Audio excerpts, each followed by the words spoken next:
messieurs, bonsoir et bienvenue dans ce nouveau numéro de Questions d'État, votre émission d'actualité qui reçoit pour vous des personnalités dans différents secteurs pour parler de différentes questions d'actualité en République démocratique du Congo. Ce soir, nous donnons la parole à la jeunesse congolaise de la République démocratique du Congo qui est attendue sur plusieurs défis par rapport au développement de son pays, par rapport à cette marche vers l'émergence, comme on aime le dire ici. Avant que je puisse vous présenter l'invité de ce soir, je vais vous proposer de suivre ce petit élément. Il s'agit d'un petit résumé sur les questions justement qui attendent les jeunes de la République démocratique du Congo. À tout de suite.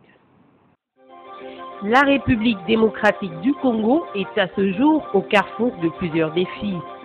Le pays traverse encore sa période de mutation vers une véritable démocratie qui, au-delà de la tenue d'élections dites libres, transparentes et démocratiques depuis près de 10 ans, doit être soutenue par le respect des principes fondamentaux régissant cette culture politique. Bonne gouvernance, essor économique, développement humain, autosuffisance alimentaire, émancipation politique, sécurité, santé, voilà là un échantillon de défis qui attendent les dirigeants de la République démocratique du Congo. Dans ce combat d'envergure, ces derniers ne doivent pas avoir en face des observateurs passifs, car tous les Congolais, autant du secteur public que privé, sont appelés à mettre la main à la pâte. La jeunesse congolaise a à ce propos d'énormes défis à relever, car elle représente la relève du demain. Quel est alors l'intérêt qu'elle porte à la politique ou aux grandes questions d'actualité? Quel est son rôle face aux enjeux actuels? Est-elle à la hauteur des attentes? Parole à la jeunesse dans ce numéro de Questions d'État. Alors, de retour après ce petit résumé, vous allez pouvoir découvrir mon invité. C'est un jeune Congolais, un jeune cadre qui est entre deux secteurs principalement, puisqu'il s'occupe à la fois des relations publiques et il est engagé en politique depuis peu. Je vous présente, bienvenue Makanyaka. Bonsoir et bienvenue sur mon plateau de Questions d'État. C'est un plaisir de vous recevoir. Je vous remercie. Bonsoir. Vous êtes timide, ça va? Je suis de Monaise. Oui, nous allons nous entretenir pendant près de 45 minutes et je crois que ça va vous permettre de vous échauffer un peu parce que la jeunesse congolaise est attendue sur son dynamisme pour faire avancer les choses en République démocratique du Congo par rapport à son développement. Déjà, ça va, vous êtes spécialiste en relations publiques, c'est ça? Je l'ai dit tout à l'heure, dans le domaine de la communication. En quelques secondes, parlez-nous un peu de ce que vous faites. Alors, en quelques secondes, donc en fait, je m'occupe principalement, en tout cas dans mon domaine de compétences, donc de tout ce qui est qui touche à la communication, et également donc le conseil auprès des organismes, des entreprises, et nous accompagnons également les personnalités publiques, dans la gestion de leur image, de leur site dédié au public. Et également, nous pouvons gérer donc des sites des réseaux sociaux. Donc voilà, principalement, on est plus axé donc sur tout ce qui touche à la relation publique, conseil et communication également. Vous êtes responsable d'une maison de communication, on pourrait le dire, basée à Paris, c'est ça? Tout à fait, basée à Paris. Donc c'est un petit start-up, donc franco-congolais, donc puisque mon associé est français. Ouais. Alors nous allons entamer le débat de ce soir, qui est pratiquement, je l'ai dit, vous avez suivi également dans ce résumé, le rôle de la jeunesse par rapport aux enjeux actuels en République démocratique du Congo, par rapport à la marche du pays qui, on l'espère, va dans la bonne direction. Alors aujourd'hui, la jeunesse c'est l'espoir de demain, personne ne peut nous dire le contraire, on l'attend avec tout son dynamisme, mais quel peut être l'apport de cette jeunesse justement de la République démocratique du Congo face aux enjeux actuels? D'accord, donc alors l'apport de cette jeunesse, parce que d'abord avant tout, il faut savoir que la jeunesse congolaise est la cheville structurelle de cette société. Donc c'est l'avenir même de la société. Donc en la jeunesse, donc nous portons tous l'espoir d'un Congo, en tout cas d'un Congo meilleur, et d'un Congo qui saura faire face donc aux enjeux qui sont les siens, aux enjeux qui sont devant lui. Et donc par rapport à ça, donc cette jeunesse, aujourd'hui, elle est dynamique, elle a envie effectivement qu'on lui fasse confiance et elle a envie surtout qu'on l'outille, qu'on lui donne donc les outils qu'il faut au niveau de la formation pour pouvoir faire face justement aux enjeux politiques, aux enjeux économiques, aux enjeux aux enjeux donc, sociétaux plutôt qui sont en face d'elle. Est-ce que vous pensez aujourd'hui qu'à ce stade, puisque vous parlez de formation, que la jeunesse n'est pas assez formée pour prendre ses responsabilités? Alors, je ne dirais pas jusqu'à dire que la jeunesse n'est pas auto-formée, puisque je peux me permettre de dire que j'en suis quand même la fin, donc j'en fais partie de cette jeunesse. Donc, la jeunesse, ce ne sont pas les compétences qui manquent. Alors, ce ne sont pas tout à fait les compétences qui manquent. Donc, la jeunesse, elle est formée. Néanmoins, n'empêche qu'on peut aller encore un peu plus loin. Alors, quand je pense qu'on peut aller plus loin, c'est-à-dire que je proposais, en tout cas, je propose, par exemple, ce qu'on appelle donc des états généraux, donc de l'éducation nationale, pour qu'on puisse faire une table rase au fait du système éducatif congolais. Donc qu'on puisse... Vous pensez que le niveau n'est pas bon? Qu'est-ce qu'il faut améliorer? Alors qu'est-ce qu'il faut améliorer? Donc c'est-à-dire qu'il faut adapter plutôt, puisque notre système quand même date donc d'une certaine époque. Donc aujourd'hui il faut adapter juste le système. Donc il faut l'adapter par rapport aux besoins de notre société, puisque notre société entre-temps a également évolué. Donc, les besoins, par rapport aux besoins, par exemple les professionnels, aujourd'hui il n'y a pas beaucoup de personnes qui s'engagent dans cette filière, hein, c'est plutôt l'administration, alors que le besoin se pose ailleurs. Tout à fait, révaloriser par exemple les métiers, voilà, donc des métiers qui peuvent également donc, soutenir notre économie et aider en tout cas à l'émergence de cette économie et donc à asseoir justement les bases durables au fait de cette économie. On va un peu brûler les étapes puisque j'allais parler de toutes les priorités, mais puisque vous parlez de formation, on va y aller à fond. Il y a un autre problème, après avoir formé, il faut donner de l'emploi à tous ces jeunes. Aujourd'hui, c'est un véritable problème. La jeunesse est livrée à son propre sort. Après avoir fini ses études, pour celui qui en a eu les moyens, il fait quoi? Alors moi aujourd'hui, je dirais plus qu'il faut encourager l'initiative privée. Donc l'initiative privée, l'entrepreneuriat, c'est ce qui consolide au fait donc l'économie d'un pays, c'est ce qui crée les emplois. Donc ce n'est pas forcément, donc nous n'allons pas aller vers une société uniquement basée sur des emplois publics, il faut plutôt encourager donc des initiatives privées. Quel est votre regard là-dessus? Est-ce qu'il est facile pour vous, d'après ce que vous savez, d'avoir une entreprise privée ici, dans le contexte congolais actuel? Alors, dans le contexte congolais actuel, donc je pense que, effectivement, regarde, donc là c'est de mon point de vue, un peu, on va dire, donc à l'occidental, puisque je vis à Paris. Vous êtes occidentalisé? Alors non, je ne suis pas complètement occidentalisé. La preuve je suis ici, c'est que je suis très attaché, à mon pays. Alors, je sais que ce n'est pas facile, tout simplement parce que quand on crée une entreprise, effectivement, donc on prend le risque de perdre son investissement, on prend le risque de se retrouver au chômage. Mais je pense qu'il faut plus, il faut plus alléger au fait, ou sinon, en tout cas, créer les conditions. Donc créer les conditions pour encourager un cadre juridique, tout à fait, un cadre juridique pour faciliter tout simplement l'investissement, pour encourager donc tous ces jeunes, effectivement, à prendre donc ces initiatives privées, à créer des entreprises et à pouvoir soutenir notre économie. On parlait de ce manque d'emploi qui pousse également la jeunesse à l'oisiveté. Vous avez certainement entendu parler de ce phénomène Kuluna. Qu'est-ce que vous en pensez? J'en ai entendu parler, les Paris, j'en ai entendu parler. Alors, donc ce phénomène, malheureusement, que nous déplorons tous et que nous continuons peut-être à déplorer encore pour certains qui sont encore victimes de ce genre de pratiques. Malheureusement, justement, les conséquences viennent peut-être d'un déficit, peut-être d'éducation, d'un déficit peut-être de scolarisation, de scolarité, permettez-moi. Je pense qu'à mon avis, si aujourd'hui nous arrivons justement à réduire le taux, en tout cas le taux de natalisation de notre jeunesse, nous arriverons effectivement petit à petit à contenir ce genre de phénomènes qui émergent dans notre société. Et d'une manière générale, le tissu social aussi qui est complètement défait. Les familles aujourd'hui n'arrivent pas à prendre en charge ces jeunes. Tout ça, ça occasionne. Il faudrait de manière générale une réforme sur le plan social. Tout à fait, je suis d'accord avec vous, je rejoins votre opinion. Il faudrait une réforme, effectivement. Le pays est engagé déjà depuis un certain temps sur la voie de réforme. Alors ce n'est pas facile, on ne peut pas tout faire en même temps. Donc c'est des réformes qui arrivent, des réformes structurelles qui arrivent petit à petit. Donc voilà, je fais confiance Vous en mon pensez qu'on pays. est sur la bonne voie? Voilà, tout à fait. Je fais confiance en mon pays pour qu'effectivement qu'on y arrive. Voilà, la République démocratique du Congo est donc engagée sur la voie de son développement, mais quels seraient les secteurs prioritaires en dehors de l'éducation que vous venez d'épingler? Donc en dehors de l'éducation, les secteurs prioritaires, donc en deuxième position, donc je citerai la santé. Donc la santé quand même qui est aussi donc un secteur très très important puisque vous ne pouvez pas avoir par exemple du travail, vous ne pouvez pas avoir des travailleurs si vous ne vous occupez pas de leur santé. Donc pour la santé... Aujourd'hui, il y a pratiquement aucune sécurité. Il n'y a pratiquement aucune sécurité. Donc pour la santé, nous pourrions donc tendre en tout cas petit à petit donc vers une mutualisation en tout cas des risques. Donc c'est comme des systèmes que nous avons par exemple qui sont implantés donc en Europe avec des... On est quand même loin de là. On est loin de là, mais rien n'empêche effectivement une initiative privée dans ce domaine pour pouvoir justement...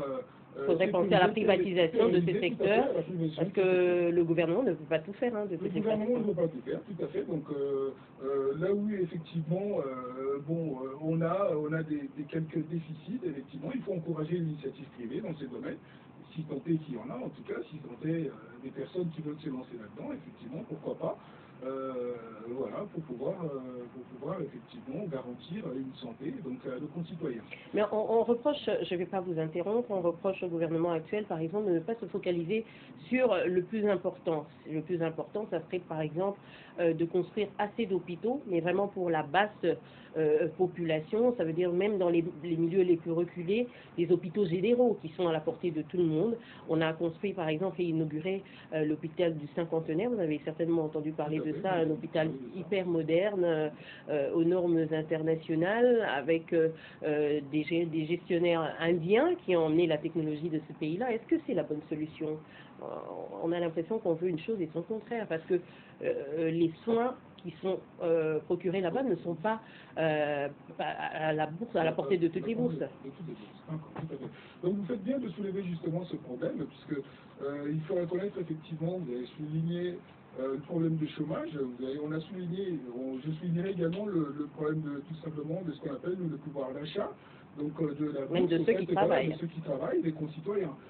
Alors construire les hôpitaux c'est très bien, et encore il faut que les citoyens aient les moyens en tout cas de payer justement ces frais, puisque les hôpitaux c'est de l'argent public et on ne peut pas continuer dans cette gabegie tout le temps à dépenser sans qu'il y ait en retour donc une part d'investissement de la part de nos concitoyens quand même pour assurer leurs soins. Donc d'où effectivement l'idée que j'ai eue tout à l'heure, en tout cas la proposition que j'ai faite, de la mutualisation des risques avec des organismes qui pourraient payer des soins donc à ces concitoyens-là. Hein, donc enfin une prise en charge minimale. Une prise en charge minimale faciliterait justement la prolifération en tout cas de ces hôpitaux, de ces centres de soins. Et donc c'est une relation qui sera gagnant-gagnant. À la fois pour le gouvernement qui va mettre la main à la poche effectivement pour construire ces centres, ces nouveaux centres, et à la fois également aux concitoyens qui pourront bénéficier de ce service et être également en mesure de payer, en tout cas de régler leurs soins et d'entretenir également le personnel qui seront à leur disposition.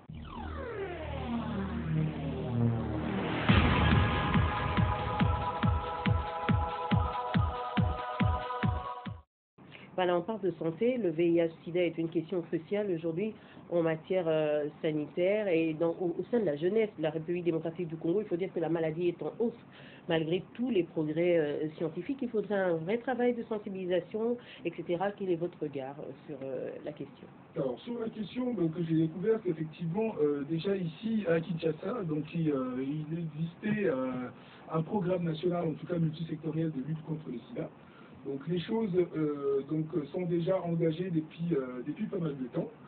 Il y a un travail de fond qui est fait. Donc en 2007, il y avait également une campagne, en tout cas de sensibilisation, une campagne donc dénommée Unissons-nous pour les enfants contre le VIH, donc à l'initiative de Madame l'épouse du chef de l'État.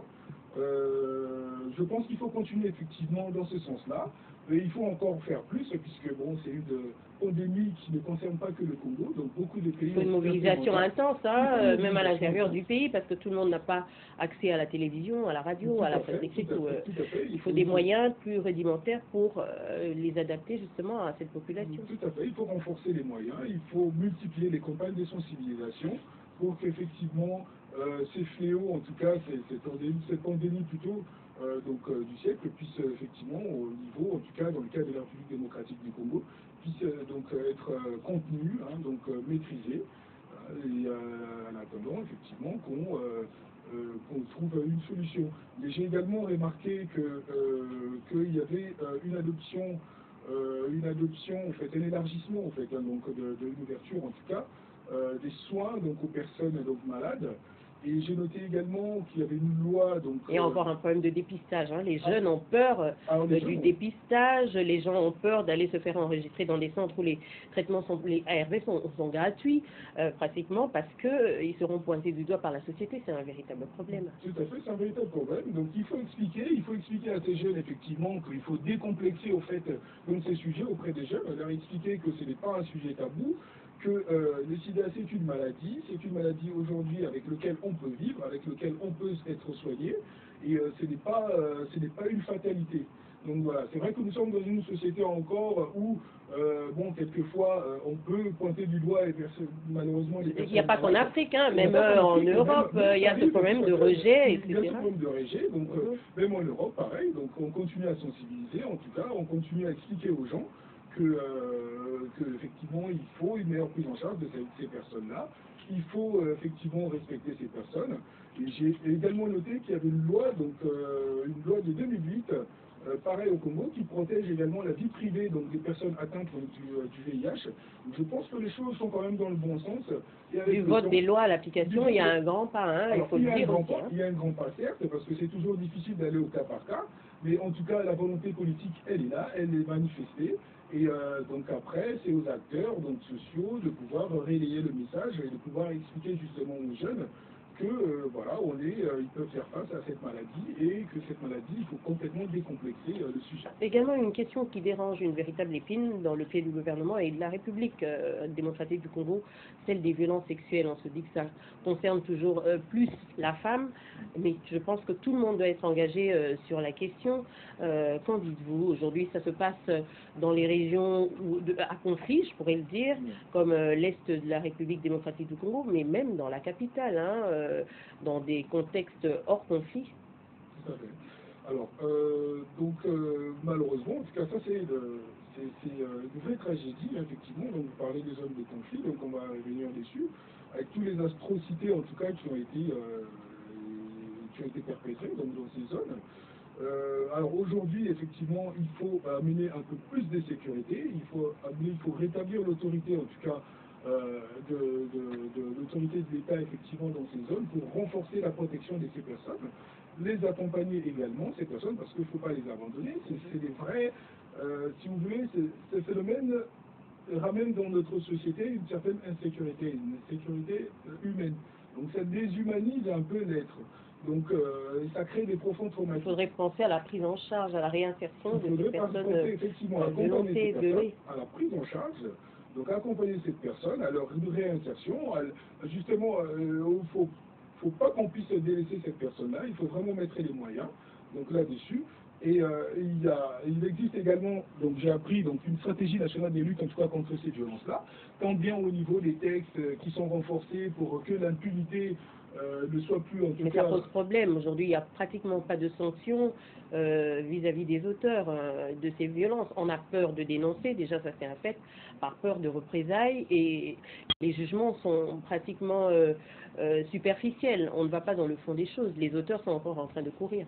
Alors tout à fait, je peux comprendre, parce qu'il y a un problème de justice. Il y a un problème. Alors le problème c'est que effectivement, il faut que les victimes puissent dénoncer justement ces faits-là et les auteurs de ces faits. Et il faut que les victimes, parce que souvent on assiste un peu à l'omerta, effectivement, dans ces domaines de la part des victimes, puisque tout simplement... C'est un problème de confiance aussi, hein, en la justice. On se dit on va les dénoncer, on ne fait rien pour nous, et après on subit des représailles de la part des auteurs. Alors les citoyens, il faut qu'ils apprennent à faire confiance en la justice. Est-ce que la justice mérite cette confiance? Alors la justice, congolaise. On peut poser la question si la justice, elle mérite la confiance. Moi, je vais plutôt aborder dans un autre sens, parce que je vais reposer le problème dans l'autre sens et dire, voilà, il faut continuer à faire confiance.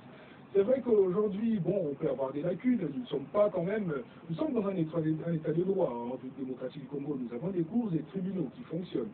D'accord? Donc il y a des personnes qui sont là pour faire, qu'on les laisse plutôt faire leur travail dans la sérénité, hein, donc que les dossiers et les instructions puissent suivre leur cours, Vous pensez qu'elle est indépendante, la justice? Alors la justice, je pense que la justice en République démocratique, elle est indépendante. C'est comme ailleurs. Vous savez, le problème d'indépendance de la justice, elle se pose partout. Elle se pose, je veux dire, elle se pose également en France. En France, le ministère public est sous la tutelle du ministre de la Justice. Donc le problème se pose pareil. On peut, le débat, il peut y avoir débat. Il peut y avoir matière à débat, là je n'en dis ce qu'on vient pas.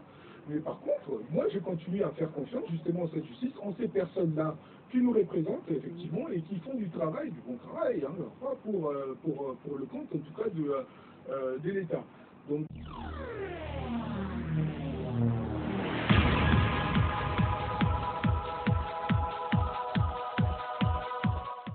on parle de sécurité puisque finalement dans les zones à conflit, ce sont les guerres qui apportent ce genre de situation. Les femmes sont les principales victimes, très malheureusement. Mais cette sécurité, on sent une certaine accalmie dans l'Est. Mais en dehors du M23 qui a secoué la République pendant plus d'une année, il y a autant de groupes rebelles qu'on n'a pas encore neutralisés complètement. Est-ce qu'on peut y croire, cette pacification de l'Est, au regard des relations qu'on entretient également avec l'ensemble de nos voisins? Alors, je pense qu'on peut y croire. Alors, pourquoi nous pouvons y croire? Il y a une résolution, donc la résolution 2147, donc, qui a été votée, qui reconduit en tout cas la mission également de la MONUSCO, donc d'1 an. Je pense que toutes les bonnes volontés, la convergence des bonnes volontés est là, donc au niveau en tout cas de la communauté internationale, donc au niveau également des pays donc, impliqués en tout cas dans ces conflits, de près ou de loin. Il y a eu des accords qui ont été signés. Mais pas tout à fait respectés. Hein. Des fois, pas tout à fait respectés. On revoit encore les gesticulations du Rwanda, de l'Ouganda, etc. Est-ce qu'on peut leur faire confiance? Alors, pas tout à fait respectés, mais nous devons rester dans la légalité en tout point de vue. Donc, je suis d'accord avec vous qu'il reste encore les poches, c'est qu'il y a un processus normal. Hein, donc, du jour au lendemain, la paix, ça ne se décrète pas, ça se construit.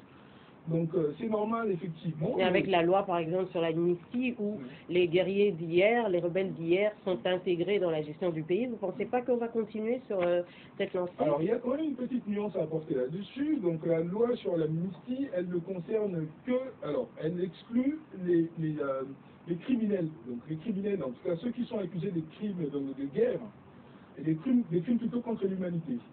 Voilà. Donc ça veut dire que le M23, en signant cet accord, a accepté de déposer les armes. Par contre, le M23 reste un mouvement politique avec des revendications. Donc je pense qu'il y a eu un geste d'ouverture de la part du président de la République pour entendre en tout cas les revendications de ce mouvement politique et qui malheureusement avait basculé donc dans la lutte armée et qui aujourd'hui en tout cas qui a déposé les armes pour pouvoir s'inscrire dans un processus donc normal démocratique. Alors, on ne peut qu'encourager, donc l'amnistie ne concerne pas tout le monde, donc c'est vrai qu'au faire de l'amalgame, comme ça tout de suite dire que voilà, on va retourner mais les bénéficiaires avec des déjà de guerre, avec des criminels de guerre, donc dans le pays, voilà, c'est un peu trop gros. Mais vous ne pensez pas que ça a été sélectif comme loi par rapport à ceux qu'on a amnistiés et ceux qu'on a refusé d'amnistier? Il y a débat. Le but, c'était justement que cette amnistie elle soit sélective, puisqu'il y avait des conditions posées, donc en amont. Les conditions ont été posées. Donc d'accord pour une loi d'amnistie, puisque c'est là qu'on s'est là et c'est inclus dans les accords, mais par contre, voilà, amnistie, en tout cas amnistie, excepté pour ceux qui sont accusés, en tout cas des crimes contre l'humanité. Ça c'est quelque chose auquel on ne peut pas faire de concession. C'est presque non négociable, j'ai envie de dire. On n'accueille pas demain un criminel, en tout cas quelqu'un qui a commis des crimes contre l'humanité, voilà, on l'inscrit plus dans un processus démocratique. Alors, on va parler d'autres questions d'actualité. Ce gouvernement de cohésion nationale, attendu depuis plus de 6 mois après les concertations qui ont réuni à la fois le pouvoir et l'opposition, pour certains véritable opposition, pour d'autres non. Alors, est-ce que vous pensez qu'un mixage entre pouvoir et opposition, si on peut l'appeler comme tel, est aujourd'hui opportun? Alors, donc ce gouvernement, effectivement, si j'ai bien compris l'intitulé de ce gouvernement, c'est un gouvernement d'union nationale. À chacun son appellation, voilà, donc, son entendement. Voilà, donc l'union nationale. Donc ça veut dire quoi? C'est-à-dire c'est un geste, ce qu'on appelle un geste d'ouverture. Le président Kabila a tenu à faire un geste d'ouverture. Donc auprès de l'opposition. Donc il a tenu parce que... Voilà, est-ce que c'est la vraie opposition? Certains de l'opposition plutôt radicale réfutent complètement ceux qui ont participé à ces assises. Alors, cette opposition, que vous appelez radicale en tout cas, est libre d'avoir son opinion là-dessus. Donc ça veut dire qu'elle est libre soit de participer, en tout cas, ou de ne pas participer. Alors, la finalité, c'est quoi? Le but, c'est quoi? Le but, c'est de pouvoir quand même apporter un soutien au peuple, de pouvoir quand même gérer le bien public pour le profit du peuple. Mais par rapport à cette constitution, il y a toujours pouvoir et opposition. À partir du moment où ils se mettent ensemble, pensez-vous que c'est constitutionnel? Pensez-vous que c'est aujourd'hui légal? Alors moi je pense que c'est légal, hein. Donc on a vu des cas comme ça déjà ailleurs, hein. Donc sous d'autres cieux, nous avons vu des cas des cas pareils, où il y a eu une ouverture sans qu'on passe par une procédure parlementaire ou quoi que ce soit. Donc qu'on fasse un geste d'ouverture donc aux membres de l'opposition, afin de travailler la main de la main pour l'intérêt général. Puisque en somme, ce qui est en jeu dans la gestion donc, de la chose publique, dans la gestion gouvernementale, c'est l'intérêt général, hein. Donc c'est l'intérêt du peuple congolais. Alors pourquoi refuser un geste d'ouverture à partir du moment où la finalité est d'accomplir un travail en tout cas qui va aider le peuple congolais. Et l'objectif était d'abord la cohésion nationale, mais à partir du moment où certains ne s'impliquent pas, on voit des principales forces de l'opposition, par exemple l'UDPS, l'UNC qui ne se reconnaît pas dans ce processus. Est-ce que vous pensez que ça va porter des fruits? On voit qu'on est en train de stagner là depuis plus de 6 mois, pas de gouvernement. Est-ce que ce n'est pas là également un nuage? Alors l'unanimité, j'ai envie de vous dire, l'unanimité n'est jamais acquise, madame. Donc tous les principes, l'unanimité n'est jamais acquise. Mais il faut avoir la majorité. Alors il faut avoir la majorité, c'est également les grandes forces politiques en présence, notamment, et la société civile. À partir du moment où ces grandes forces, comme vous venez de le préciser, ne prennent pas la main tendue, ne veulent pas être associés à cette démarche, donc nous ne pouvons pas non plus rester dans un état de stagnation permanent et il faut avancer sans eux. Nous pouvons bien avancer également sans eux. Voilà, ils ne sont pas incontournables ils n'ont pas la monopole de la gestion de la chose publique. Et d'après vous, pourquoi ça traîne? Pourquoi les choses traînent? Un gouvernement attendu, vous venez de Paris, où le gouvernement a changé pratiquement en 48 heures. Oui. Qu'est-ce qui se passe que la République démocratique du Congo est toujours caractérisée par cette lenteur, même sur le plan politique, alors que les enjeux sont importants aujourd'hui? Ça bloque un peu la machine. Je veux dire que cela relève de la discrétion, du pouvoir discrétionnaire quand même du chef de l'État. Donc c'est le chef de l'État qui décide. Mais aujourd'hui, c'est le sort de toute une nation. Le chef de l'État décide du sort d'une nation. Le chef, non, c'est un pouvoir, en tout cas, vous regarderez dans la Constitution, le chef d'État nomme en tout cas le gouvernement, le Premier ministre qui constitue en tout cas son équipe gouvernementale. Le temps est une donne importante aujourd'hui. Le temps, c'est de l'argent. Hein. Mais nous ne sommes pas son gouvernement, donc vous en conviendrez, nous avons bien un gouvernement. Le gouvernement a été appelé depuis plus de 6 mois à gérer les affaires courantes. Vous ne pensez pas que ça occasionne certains dérèglements dans la gestion publique? Alors, pas du tout, je ne pense pas. Et honnêtement, je n'ai rien à penser non plus là-dessus, honnêtement, parce que comme je vous l'ai bien dit, ça c'est un pouvoir donc, du chef de l'État, et c'est le chef de l'État qui décide en cette matière, donc il a un pouvoir discrétionnaire. Donc il n'a pas besoin, le facteur temps, comme vous l'évoquez, aujourd'hui... Quelles que soient les conséquences? Alors les conséquences... dites les conséquences politiques, mais en tout cas, moi ce que je constate, c'est qu'il y a un gouvernement qui est en place, il continue à faire son travail dans toute la sérénité, et la chose publique, elle est gérée jusque-là. Donc il n'y a aucune conséquence, comme d'aucuns, en tout cas comme certains pourront le dire. Donc voilà, les faits sont là. Le chef de l'État a promis bientôt, ça peut être 1 année, 2 ans, 3 ans, la parole... C'est fait partie de ses attributions, c'est un pouvoir discrétionnaire, c'est lui et lui seul qui décide en cette matière-là.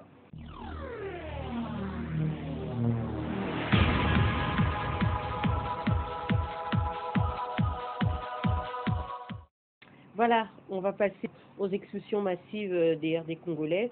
C'est un épisode assez triste qui s'est ouvert depuis plusieurs semaines déjà en République démocratique du Congo. Des Congolais d'ici vivant à Brazzaville et à l'intérieur de la République du Congo qui sont expulsés, des sans-papiers, hein, comme on le dit, ça se ferait à travers le monde de manière plutôt légale, puisqu'il s'agit d'un problème de police, d'une question d'administration.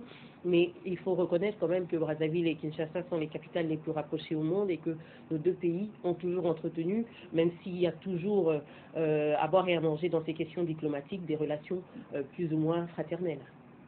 Le retour des sans-papiers, nous ne pouvons pas contester à la République démocratique du Congo de prendre une mesure de police qui concerne des citoyens étrangers vivant sur son sol et en situation d'irrégularité. Ça, c'est un fait. Ce que nous déplorons, c'est les drames humains que ça a généré. Donc il y a eu des dérapages, c'est ce qui a révolté, je pense en tout cas l'opinion publique et la majorité des Congolais. Nous avons déploré et nous avons stigmatisé donc ce dérapage. Il y a eu une mission parlementaire qui a été dépêchée donc au Congo-Brazzaville. Et des conclusions de cette mission parlementaire, il est sorti que le Congo-Brazzaville a exclu en tout cas 17 policiers donc, dès face aux exactions qui a eu lieu, c'est quand même assez faible. Hein. Alors, face aux exactions, si vous voulez, dans un état de loi, effectivement, on n'accuse pas sans preuve non plus. Donc, moi, je vais prendre en tout cas avec réserve, puisqu'il faut dépassionner en tout cas ces sujets. Puisque bon, on sait ce que ça peut provoquer, comme vous l'avez indiqué. Il faut éviter en tout cas d'arriver à des situations de haine, en tout cas mutuelle. De xénophobie, on est en train d'observer ça d'un côté et de l'autre. Tout à fait, de xénophobie. Donc il faut éviter, en tout cas, il faut dépassionner les débats.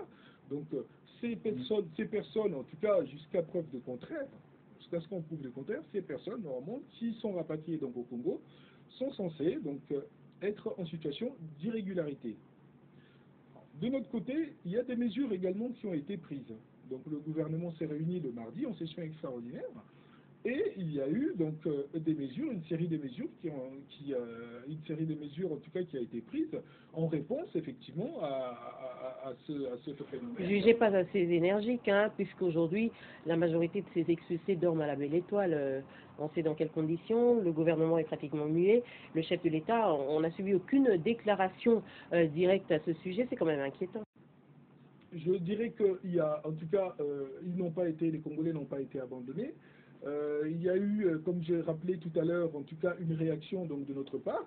Il y a eu, alors il faut comprendre qu'effectivement, comme je disais, comme je l'avais rappelé, donc au début, j'ai dit que c'était deux pays amis. Quelquefois, effectivement, il faut le rappeler et il ne faut pas aller vite en besogne. Hein. Donc, c'est vrai que les Congolais, avec ces sujets, comme je disais, qui se mêlent un peu à la passion, voudraient tout de suite qu'on passe, en tout cas, aux hostilités, tout à fait. Donc, je pense que ça doit être géré avec tact. Et je suis convaincu que ces deux pays arriveront, en tout cas, à trouver un terrain d'entente sur ces sujets-là pour que ce genre d'incident ne se reproduise plus. Vous parlez de la révolution de la modernité, vous pensez que les choses vont dans le bon sens, beaucoup pensent que rien ne marche. Il y en a qui disent qu'il faudrait mettre le pouvoir actuel dehors, comme par exemple, j'aimerais citer ce phénomène combattant. Quel est votre regard là-dessus? Est-ce que vous ne pensez pas que c'est une certaine rupture entre les gouvernants et les gouvernés? Alors, donc le phénomène combattant, je vais vous dire, moi, c'est un groupement de politique, c'est un groupement d'intérêt politique, avec des méthodes que je n'approuve pas. Moi, en ce qui me concerne personnellement, je n'approuve pas les méthodes, puisque les méthodes... il y a les méthodes, il y a un problème d'idéal, ils ont des raisons de se révolter. Qu'est-ce que vous en pensez? C'est des compatriotes. C'est des compatriotes, et il faut les prendre en tant que tels, c'est des Congolais. Et dans une démocratie, voilà, il y a plusieurs voies dans une démocratie. Donc, forcément, ils ont une revendication qui, à mon sens, est politique, sauf que derrière, les méthodes peut-être ne sont pas les bonnes. Donc derrière, il y a des méthodes que nous connaissons tous, les méthodes d'intimidation, les méthodes de restriction, en tout cas, de certaines libertés, notamment par exemple, je pense à nos frères musiciens, malheureusement, de restriction d'une liberté, en tout cas, d'entreprendre, qui est garantie même ailleurs, par exemple pour le cas de la France, donc qui est garantie, en tout cas, presque à valeur constitutionnelle. Ce sont des méthodes qui les aident à faire entendre leur voix, à faire passer le message. Des méthodes, est-ce que pour faire entendre, puisque aujourd'hui, si j'ai bien compris, c'est quand même, ils poursuivent quand même un idéal de démocratie. Alors comment peut-on concevoir ne prêcher une chose et son contraire? Puisque la démocratie a des valeurs, la démocratie a des principes de respect de l'autre, des respects de la liberté des autres. Donc à partir du moment où effectivement on réclame une chose, on ne peut pas derrière agir au contraire de la chose. Mais est-ce que vous pensez que de l'autre côté, les interlocuteurs qu'ils attendent jouent bien leur rôle? Aujourd'hui, les gouvernants devraient être à leur écoute, puisque vous l'avez dit, ce sont des compatriotes. Est-ce que cela est fait? On va aussi retourner la question, est-ce que la méthode choisie est la bonne? Est-ce que la méthode choisie est forcément la bonne? La question, elle se pose aussi. Est-ce que le fait d'user des intimidations, le fait d'user de la violence... Quel est le rôle du gouvernement qui doit se mettre au-dessus de tout ça? Quel est le rôle du gouvernement en ce moment? Parce qu'il faudrait de toutes les façons trouver une solution pour mettre fin à ce phénomène, ou plutôt une réponse. il y a eu des réunions bipartites, en tout cas. Il y a eu des réunions bipartites entre des combattants, des fois avec des ambassades, donc des représentations, en tout cas des républiques démocratiques du Congo. Je pense que leurs revendications ont été entendues. En tout cas, les revendications ne sont pas entendues. Si les revendications n'ont pas été entendues, en tout cas en cours peut-être de prise en compte. Donc nous sommes en démocratie. Ils ont un combat politique qu'ils mènent. Donc voilà, donc c'est un groupe, en tout cas pour moi, comme je disais, c'est un groupe d'intérêt politique. Ils ont un intérêt politique dans leur démarche. Il y a un gouvernement qui est en place au Congo-Kinshasa, qui a une mission et qui doit mener sa mission jusqu'au terme, en tout cas, du mandat qui lui a été confié. Il y a un processus électoral également qui viendra. Certains peuvent s'inscrire effectivement pour changer la donne, s'ils estiment qu'ils ont en tout cas une autre façon de voir la politique. Donc ils peuvent solliciter l'appui en tout cas ou l'approbation du peuple pour avoir un mandat et pouvoir appliquer leur politique, tout simplement. Alors, la République démocratique du Congo, la constitution congolaise, j'allais dire, impose aujourd'hui l'exclusivité de la nationalité. Aujourd'hui, il y a cette question de double nationalité qui demeure pendante avec ce moratoire qui a pris autant de jours qu'il n'en fallait. Est-il opportun aujourd'hui de changer les textes par rapport à ça? Alors, donc ça c'est mon avis personnel. Moi j'ai toujours été favorable donc à la double nationalité. Ce qui a été un exode forcé dans le temps pour la jeunesse congolaise est aujourd'hui devenu une opportunité, est devenu une chance pour la République. Beaucoup de Congolais ont été expatriés, de manière en tout cas libre ou forcée, contraints par la misère pour une raison ou pour une autre. Cela est devenu aujourd'hui une chance pour la République démocratique du Congo. Parce que la plupart de nos compatriotes donc, qui sont ailleurs, donc en Occident ou ailleurs, ont appris, en tout cas en vivant dans ces pays, ont appris certaines compétences, ou en tout cas ont acquis plutôt certaines compétences qui pourront nous être utiles aujourd'hui dans ce mouvement dans lequel on est inscrit, donc la révolution de la modernité. Moi je pense que, et je crois que le mariage en tout cas de ces compétences acquises à l'extérieur et celles qui sont locales peuvent faciliter l'émergence des nouveaux services par exemple. Alors, on a assisté effectivement, la plupart de nos compatriotes effectivement hésitent peut-être de revenir au Congo, en tout cas de venir investir au Congo, puisque tout simplement, ils sont considérés comme étrangers, puisque la nationalité est pour cette raison-là, donc une raison juridique. Alors pour faciliter effectivement ce retour et cette réinsertion, en tout cas pour faciliter, puisque c'est un gain pour la République, le fait de faire revenir ces nouvelles compétences.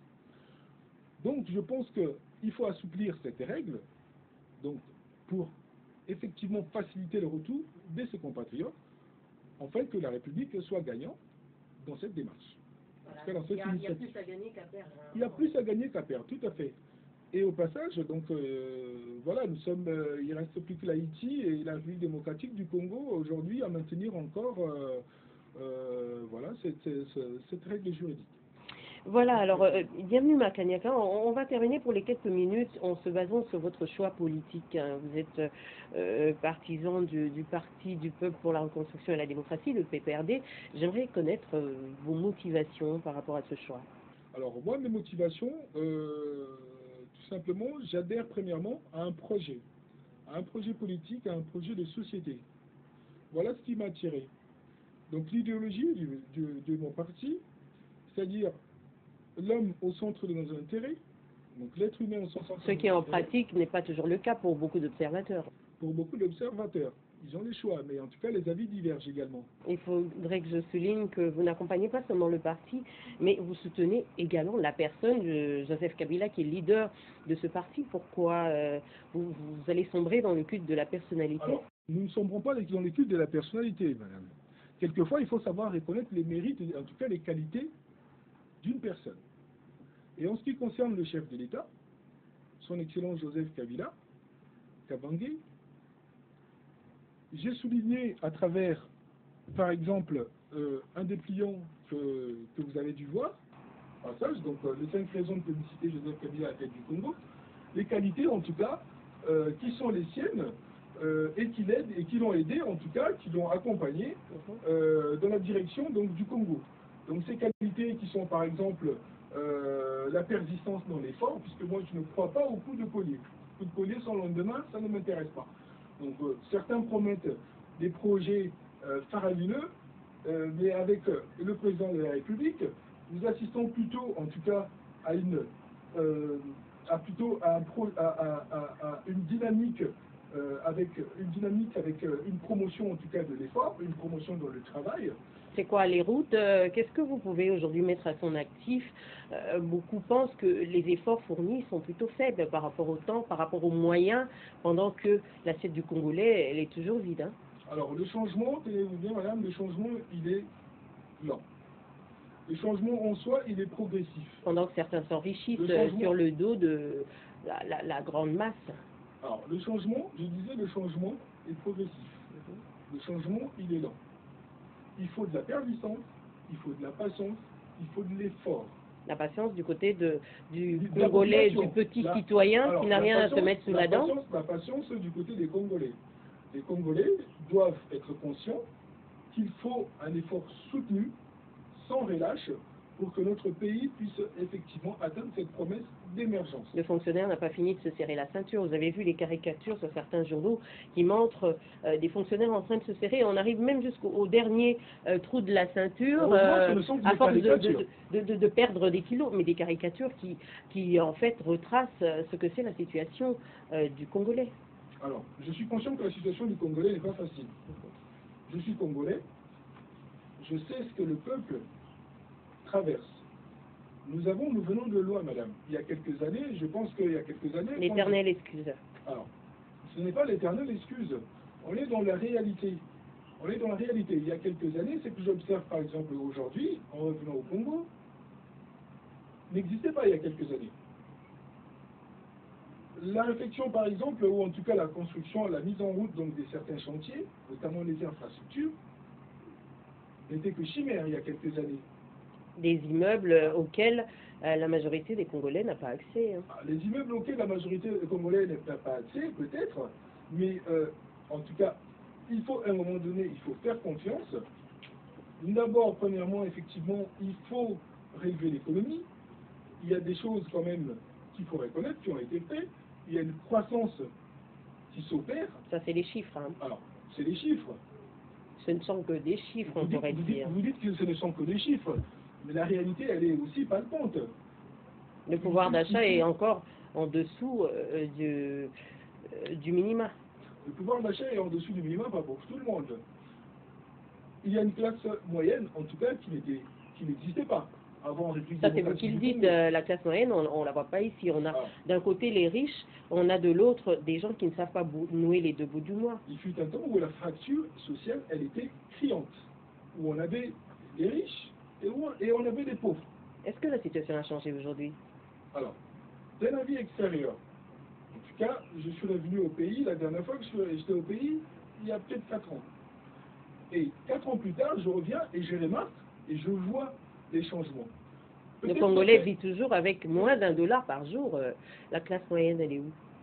La classe moyenne, ce que j'appelle moi la classe moyenne, ce sont effectivement toutes ces personnes aujourd'hui qui ont du travail, en tout cas dans toutes ces entreprises implantées peut-être au Congo, aujourd'hui, qui ont un pouvoir d'achat, qui consomment et qui aident à soutenir en tout cas l'économie.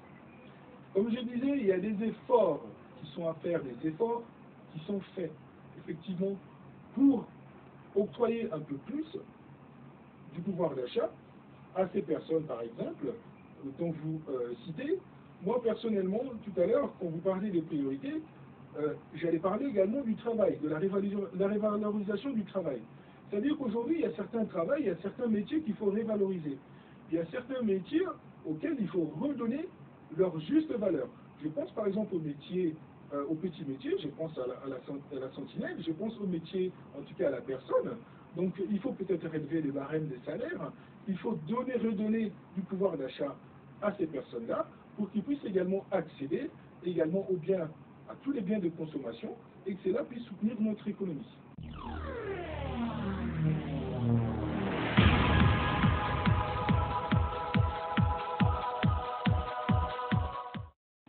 Voilà. Alors, on va conclure. J'aimerais bien déjà rappeler que celui que vous soutenez, Joseph Kabila, président de votre parti politique, va achever son mandat en 2016. Question révision constitution, la majorité présidentielle a dit clairement que ça ne serait pas le cas. En tout cas, pas question de toucher à cette question, cet article verrouillé de la Constitution. Alors, comment entrevoyez-vous la suite après Joseph Kabila et peut-être votre dernier mot par rapport à cette émission? Alors, donc, comment j'entrevois la suite? Je pense que aujourd'hui, nous mettons un peu la charrue avant les bœufs. Pour la simple raison qu'il y a un mandat qui a été confié au président de la République. Et un mandat qui est en cours. Et qui va s'achever en 2016. En 2016. Nous sommes en 2014. Il faut donc, déjà... il reste déjà 2 ans. Il faut déjà y penser. Il faut peut-être y penser. Parce que là, on est en pleine suite du processus électoral. Il faut peut-être y penser, tout à fait, mais je pense qu'il est il n'est pas très opportun en ce moment de ramener les débats. Est-ce que c'est une question qui gêne de savoir que dans 2 ans, c'est la fin d'un mandat Ce n'est pas du tout une question qui gêne, mais par contre, ce n'est pas la priorité des Congolais. Je pense que là, nous sommes en train, un peu entre guillemets... La priorité de la majorité présidentielle ou des Congolais? Vous parlez au nom des Congolais? Moi, je parle plutôt de la priorité des Congolais. Puisque je pense qu'à mon avis, si le président de la République, effectivement, ne se prononce pas sur les sujets pour le moment, la majorité présidentielle s'est prononcée et puis la Constitution est claire. La majorité présidentielle. Mais pourquoi devrait-il se prononcer puisque du président de la République. La Constitution est claire à ce sujet? A-t-on besoin de déclaration de sa part? Alors, de sa part, justement, s'il a émis justement ou s'il continue à émettre une réserve à ce sujet. Vous pensez qu'il peut changer d'avis? Alors, moi, non, je ne pense pas, je ne rentre pas, je ne parle pas à sa place, je ne parle pas en lieu et place du président public. Lui seul est en mesure, au moment opportun, de dire effectivement quelle est sa position. Mais je pense que... Il n'est quand même pas au-dessus de la loi. La Constitution, c'est la loi suprême de la République démocratique. C'est la loi suprême de la République et le président de la République, c'est la première personne également à s'y conformer. Tout à fait, je suis d'accord avec vous. Bon, c'est clair. La question... Moi, je pense qu'il y a trop d'élucubration autour de... Ne devrait pas susciter de débat. Trop de gesticulations autour de ces sujets. Je pense qu'il y a des préoccupations, en tout cas, qui sont plus importantes pour le moment, que vous avez soulevées. Travailler pour le peuple congolais, comment faire pour augmenter le pouvoir d'achat du peuple congolais, comment faire pour restructurer ces pays, comment faire pour doter ces pays, en tout cas, des structures, des administrations qui puissent soutenir notre économie et notre pays, comment faire pour que le Congolais, tout simplement, puisse, dans son assiette, retrouver de quoi manger, de quoi, en tout cas, nourrir ses enfants, de quoi éduquer ses enfants. Ça devrait être notre priorité, plutôt que de commencer déjà à aiguiser les appétits et à mettre donc à mettre la charrue avant les bœufs. Merci beaucoup, bienvenue Makanyaka, c'était un plaisir de vous recevoir au nom de la jeunesse, il faudrait le dire, jeunes Congolais de la République démocratique du Congo. Merci d'avoir répondu à ces questions d'actualité qui concernent le pays. Je vous remercie également, vous, chers téléspectateurs toujours fidèles au poste pour suivre votre magazine Questions d'État. Je vous retrouve très bientôt avec un ou une nouvelle invitée. Excellente fin de soirée chez vous. Cela dépendra évidemment de l'heure à laquelle vous nous suivrez. Au revoir.